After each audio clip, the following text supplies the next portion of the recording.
overall, coach said in the locker room, we were down 3 the first quarter, down 5 second quarter. We scored 69 points, and when we go back and watch this, I didn't really say much because I want to go back and watch and just kind of see. Could you tell us a little bit about your eye, the hit, if it affected you, how it affected you, and through the rest of the game? Thanks. But I think we just, these guys are going to shoot the ball a lot better on Wednesday, and that's going to make a huge difference. And you know what's crazier than Caitlin Clark's record-breaking season? Her nightmare playoff game against the Sun. Imagine this. The rookie sensation who dropped 761 points this year suddenly can't buy a bucket. What went wrong for Clark and the Fever? Before we move on, I'd like to ask you a small favor. If you appreciate this content, please take a second to like this video and subscribe to the channel. Over 98% of you watch the videos without subscribing. It costs you nothing, but it makes a huge difference to us. So did you click the subscribe button? Great! Thank you so much. Now, back to the video. Picture this. The stage was set for Clark's big playoff debut. Fans were hyped, expecting fireworks from the rookie who just crushed Simon Augustus' scoring record. But instead of a spectacle, we got a total meltdown. Clark went ice cold, hitting just 2 of 13 from downtown. That's not the sharp shooting Clark we know. It's like someone flipped a switch and turned off her superpowers. But here's the kicker. Clark's struggles were just the tip of the iceberg for the Fever. So what happened? How did the Fever go from playoff hopefuls to looking like they forgot how to play basketball? And get this, the drama on the court was just the beginning. Let's break down this mess and see if we can figure out what the heck went wrong for Caitlin Clark and the Fever. Remember when the Fever were supposed to be playoff contenders? Well, their collapse wasn't just about Caitlin Clark's off night. The team's issues run deeper than anyone realized. How deep? Let's just say their playoff performance was the tip of a very ugly iceberg. Let's talk about that shooting performance. I don't think it affected me. Honestly, I felt like I got good shots. They just didn't go down. And we scored 69 points, and when we go back and watch this, I didn't really say much because I want to go back and watch and just kind of see. pretty wide open threes in the first half that. But I think we just, these guys are going to shoot the ball a lot better on Wednesday, and that's going to make a huge difference. And it was like the Fever forgot how to play basketball overnight. They were bricking shots left and right, especially from downtown.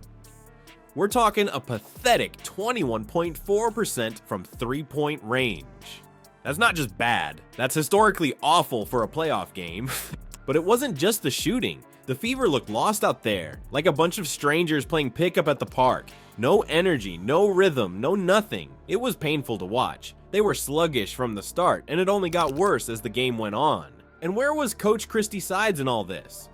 She was making some head-scratching decisions, especially with those timeouts.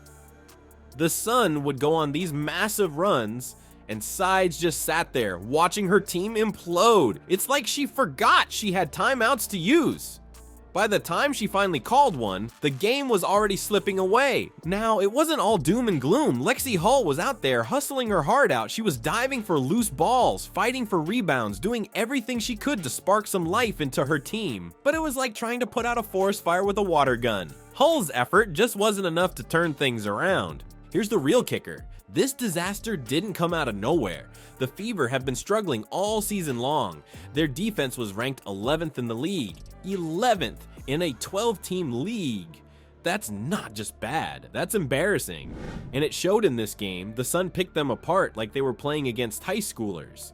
And let's not forget about the offense. The Fever couldn't figure out how to use Clark effectively. It's like they had a Ferrari and decided to use it for grocery runs. Clark was struggling, sure, but the team's inability to adapt and find other ways to score just made everything worse. You want to know the scariest part? This wasn't just one bad game. This was the culmination of problems that have been building all season long. The lack of team chemistry, the defensive issues, the coaching missteps. It all came to a head in this playoff disaster.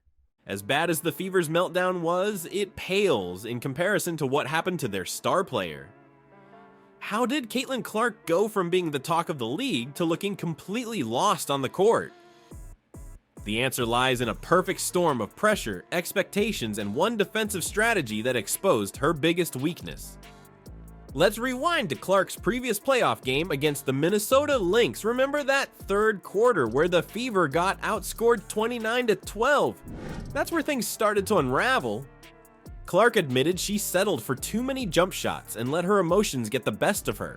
She even said, "I thought I got fouled a couple times during the second half on jump shots. I could have done a better job controlling my emotions, but it started bad and continued to snowball." But I felt like I battled and tried my best, took care of the ball.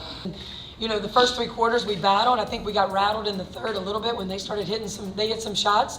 Overall, Coach said in the locker room, we were down 3 the first quarter, down 5 second quarter. Could you tell us a little bit about your eye, the hit, if it affected you, how it affected you, and through the rest of the game? Thanks. Fast forward to the Sun game, and it's like deja vu all over again. Clark's body language was screaming frustration. You could see it in her face, her slumped shoulders, the way she'd shake her head after every missed shot. It was painful to watch. But here's the thing, this isn't just about one bad game. The pressure on Clark has been building since day one. She's not just any rookie. She's the top draft pick, the one everyone's been calling the savior of the WNBA. That's a lot for anyone to handle, let alone a 22-year-old kid fresh out of college. Clark herself admitted it's definitely been a whirlwind. It can be tough at times. No kidding, imagine having every move you make analyzed, critiqued, and blown up on social media. It's enough to make anyone crack under pressure. And that's exactly what the Suns defense counted on. They came in with a game plan to disrupt Clark's rhythm, and boy, did it work. They forced her into tough shots, cut off her passing lanes, and basically made her life miserable on the court. Clark's usually unstoppable offense looked more like a car with square wheels. Lots of effort, but going nowhere fast. You know what's crazy? Clark's biggest strength might also be her biggest weakness right now. That competitive fire that made her a college superstar? In the pressure cooker of the WNBA playoffs, it's backfiring. When things aren't going her way, that passion turns into frustration, and suddenly she's forcing shots and making rookie mistakes. Clark's struggles were only half the story. On the other side of the court, a Sun player was about to teach a masterclass in clutch performance. Who was this unsung hero, and how did she manage to silence the Fever's playoff dreams? Enter Marina Mabrey. While everyone was focused on Clark's meltdown, Mabrey was busy lighting up the scoreboard. She dropped a jaw-dropping 27 points, shooting 9 of 20 from the field and nailing 5 of 12 from downtown. That's not just good, that's playoff-changing good. But it wasn't just about the numbers. Mabrey's timing was impeccable. Every time the Fever tried to claw their way back into the game, there was Mabrey ready to crush their hopes with a clutch 3 or a smooth drive to the basket. It was like watching a cat play with a mouse. Mabrey knew exactly when to pounce. You want to talk about composure? While the Fever were falling apart at the seams, Mabrey was cool as a cucumber. The pressure of the playoffs, it rolled right off her back. She played with the kind of confidence that makes you wonder if she even knew she was in a playoff game. Let's break it down. The Fever's defense, ranked a dismal 11th in the league during the regular season, had no answer for Mabrey. She exposed every weakness, every gap in their coverage. It was like she had a cheat code for the Fever's defense, and she wasn't afraid to use it. Remember when we talked about the Fever's lack of emotional control? Well, Mabrey was the perfect counterpoint. While the Fever players were getting frustrated, arguing with refs, and losing their cool, Mabrey stayed locked in. She didn't let the highs get her too high, or the lows get her too low. That's the kind of mental toughness that wins championships. But here's the real kicker. Mabrey's performance wasn't just about this one game. It's a blueprint for how to thrive under playoff pressure.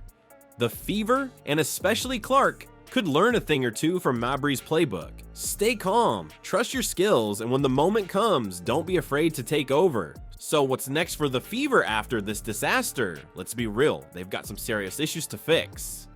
Their shooting was a joke, they looked like strangers on the court, and don't even get me started on that defense. It's like they forgot how to play basketball overnight. But here's the thing, it's not game over yet. The Fever need to figure out how to use Clark better, especially when it matters most. And speaking of Clark, she's got to learn to keep her cool under pressure. Remember what she said? It's just a good learning opportunity for us. Well, she's not wrong. The big question is, will this nightmare game be the wake-up call the Fever needed? Can they turn things around and make a real playoff run? Or is this just the beginning of a long, painful postseason?